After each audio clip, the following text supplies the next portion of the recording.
नमस्कार, आगळीवेगळी रेसिपीमध्ये तुम्हा सगळ्यांचे मनापासून खूप खूप स्वागत आहे। तर नेहमीचे तेच पोहे खाऊन कंटाळा आला असेल तर आज आपण इथे मस्त कांदा बटाटे पोहे कसे करायचे ते बघणार आहे। खूप सोपी रेसिपी आहे। पोहे हे महाराष्ट्रीयन रेसिपी आहे। प्रत्येक घरोघरी नाश्त्यामध्ये केला जाणारा पदार्थ आहे आणि पोहे छान असे पौष्टिक हेल्दी सुद्धा आहे। पचायला अवघड जात नाही। सकाळच्या घाई गडबडच्या वेळेस प्रत्येक घरोघरी केला जाणारा हा नाश्त्याचा पदार्थ आहे।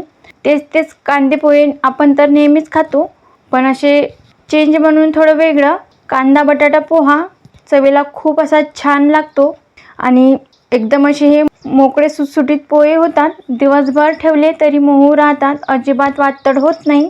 तुमचे सुद्धा पोहे छान दिवसभर मऊ राहावे आणि अजिबात वातड होऊ नये, छान मोकळे सुटसुटीत व्हावे त्यासाठी तुम्हाला व्हिडिओ शेवटपर्यंतच बघावा लागेल। अजिबात कुठे स्किप करू नका। आणि मुळात तुम्ही जर का चॅनलवर नवीन असाल आणि अजून चॅनलला सबस्क्राईब केलं नसेल तर प्लीज सबस्क्राईब करा आणि त्याचबरोबर बेल आयकॉन हिट करून ऑल सिलेक्ट करा। खूप सोपी रेसिपी आहे। लगेच आपण कांदा बटाटा पोहे करायला सुरुवात करूया। कांदा बटाटे पोहेसाठी साहित्य पाहूया। तर बघा, इथं मी एक बटाटा कट करून घेतला। सगळ्यात आधी त्याची साल काढून घेतली आणि अशा त्याच्या एकदम पातळ फोडी केल्या, तुम्ही बघू शकता। आणि तो पाण्यात ठेवला जेणेकरून काळा पडणार नाही।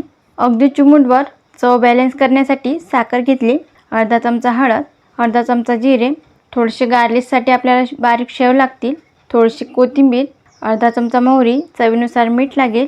यासोबत इथं बघा मोठ्या आकारामध्ये कांदा मी बारीक कट करून घेतला आणि 4 ते 5 हिरव्या मिरच्या आहे त्यासुद्धा मी इथं बारीक कट करून घेतल्या। 5 ते 6 कढीपत्त्याची पानं, अर्धा लिंबाची फोड लागेल आणि यासोबतच आपल्याला पोहेसुद्धा लागणार आहे। तर बघा, इथं याच वाटीने मोजून मी 1 वाटी गच्च भरून पोहे घेतले होते। सगळ्यात आधी त्याला स्वच्छ असे धुवून घेतले आणि 2-3 मिनिटासाठी पाण्यामध्ये भिजत ठेवले जेणेकरून ते असे छान मऊ पडतील आणि सगळं पाणी नितळून काढलं। एका चाळणीवरती पोहे नितळायला ठेवले, नंतर मी एका परातमध्ये काढून ठेवले। तुम्ही बघू शकता एकदम अशी मोकळी सुटसुटीत झाली आहे। चला तर लगेच पोहे करायला सुरुवात करूया। बघा, सगळ्यात आधी कढईमध्ये तेल गरम करायला ठेवलं आहे। यामध्ये मी अगदी 2 चमचे शेंगदाणे फ्राय करून घेणार आहे। साहित्यामध्ये मी शेंगदाणे सांगायला विसरली होती, पण आता घातले आणि शेंगदाणे छान हे फ्राय करून घ्यायचे। बघा, इथे शेंगदाणे मस्त असे फ्राय झाले। आता लगेच याला काढून घेऊया। आता हे शेंगदाणे आपल्याला सगळ्यात शेवटी घालायचे आहे, तर मी बाजूला ठेवते।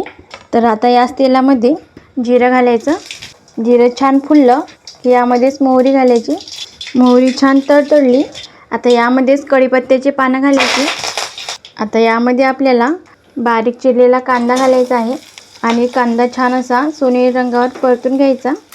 बघा, कांदा इथं हलकासा सोनेरी रंगावर परतत आला की यावर बटाट्याचे काप घालायचे। तर इथं बटाट्याचे काप असं पाणी नितळून काढायचं आणि हे यामध्ये घालायचे। लक्षात ठेवा, बटाटा असा एकदम पातळ कापायचा जेणेकरून लवकर शिजला जाईल आणि बटाटा हा लवकर शिजावा म्हणून यामध्येच आपल्याला चवीप्रमाणे मीठ घालायचं आहे। आता हा बटाटा सॉफ्ट होईपर्यंत शिजून घेऊया। बघा, इथं बटाटा मस्त असा मऊ शिजला आहे, तुम्ही बघू शकता एकदम असा मऊ शिजला आहे। लगेच हा कट होतो। आता यामध्ये हिरवी मिरचीचे काप घालायचे। आणखी 2 मिनटं हिरवी मिरची यामध्ये छान अशी फ्राय करून घ्यायची। बघा, हिरवी मिरची अशी फ्राय होत आली की यामध्येच आपल्याला हळद घालायची आहे आणि हे सुद्धा मिनिटभर परतून घ्यायची। आता यामध्ये घालायचे आहे पोहे। बघा, मग छान असे मोकळे झाले आहे। फक्त काय करायचं, पोहे 2-3 मिनटं पाण्यात भिजत ठेवायचे आणि नंतर त्याचं पाणी नितळून काढायचं आणि चाळणीवर पाणी नितळायला ठेवायचं 10 ते 15 मिनटं आणि नंतर परातमध्ये काढायचं। लगेच हे पोहे असे मोकळे सुटसुटीत होतात। छान याला मिक्स करून घ्यायचं। पोहे छान असे मी मिक्स करून घेतले, छान याला परतून घेतलं। आता यामध्ये बारीक चिरलेली कोथिंबीर घालायची आणि हे एकदा मिक्स करून घ्यायची। आता चव बॅलन्स करण्यासाठी अगदी चिमूटभर साखर आहे ती घालायची आणि हे सुद्धा व्यवस्थित अशी मिक्स करून घ्यायची। आता यामध्ये आपल्याला घालायचा लिंबाचा रस। तर इथं मी अर्ध्या लिंबाचा रस घालत आहे। छान याला असं पिळून घ्यायचं आणि बिया जर पडल्या असतील तर त्या काढून घ्यायच्या. लिंबूमधील बिया काढून घेतल्या. आता सगळ्यात शेवटी यामध्ये शेंगदाणे घालायचे. कुठल्याही प्रकारचे पोहे करत असताना शेंगदाणे नेहमी शेवटी घाला, म्हणजे त्याचा क्रंचपणा जसा तसा टिकून राहतो. आधीच जर ते घातले तर शेंगदाणे मऊ पडतात आणि पोहे खाताना छान लागत नाही. व्यवस्थित त्याला मिक्स करून घेऊया. गॅस करायचा बंद. बघा इथे आपले पोहे बनून तयार आहेत. आता लगेच आपण गरमागरम प्लेटमध्ये सर्व करूया. तर घ्या, इथं मस्त आपले गरमागरम असे स्वादिष्ट पोहे बनून तयार आहे. तुम्ही बघू शकता मस्त असे झाले आहे आणि याचा दाना मोकळा झाला आहे. आता सगळ्यात शेवटी यावर गार्निशसाठी बारीक शेव घालूया. पोह्यामध्ये खाताना हे शेव छान लागतात, म्हणून मी इथं थोडे शेव घालून घेते. आणि जर आवडत असेल तर आणखी लिंबाची फोड यामध्ये अशी ठेवून द्यायची. तर घ्या, मस्त इथं मोकळे सुटसुटीत आणि नरम असे आपले पोहे बनून तयार आहेत. फक्त व्हिडिओमध्ये मी ज्या टिप्स सांगितल्या पोहे करताना ती जर तुम्ही फॉलो केली तर तुमचे पोहे छान मोकळे सुटसुटीत आणि नरम राहतील. अजिबात वातड होतील नाही. दिवसभर जरी ठेवले तरी मऊच राहतील. असे हे स्वादिष्ट सकाळच्या घाई गडबडच्या वेळेस पटकन होणारे कांदा बटाट्याचे पोहे आपले बनून तयार आहेत. नेहमीचेच कांदे पोहे खाऊन कंटाळा आला असेल तर चेंज म्हणून कांदा बटाटा पोहे तुम्ही करून खाऊ शकता. चवीला खूप असे छान लागतात आणि मुळात म्हणजे झटपट होणारी रेसिपी आहे.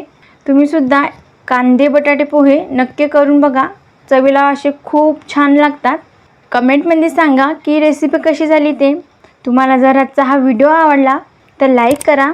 जास्तीत जास्त तुमच्या फ्रेंड फॅमिलीसोबत शेअर करा. तसेच आगळी वेगळी रेसिपीला सबस्क्राईब करायला विसरू नका आणि त्याचबरोबर बेल आयकॉन हिट करून ऑल सिलेक्ट करा. ज्याने काय होईल, मी छान असे चमचमीत चटकदार आणि चविष्ट रेसिपी अपलोड करते, त्याचे नोटिफिकेशन तुम्हाला लवकरच येऊन जाते. तर आज वेळात वेळ काढून तुम्ही ही संपूर्ण रेसिपी बघितल्याबद्दल तुम्हा सगळ्यांचे मनापासून खूप खूप धन्यवाद. अशीच छान रेसिपी तुम्हीसुद्धा बनवून खात जा. भेटूया नेक्स्ट व्हिडिओमध्ये.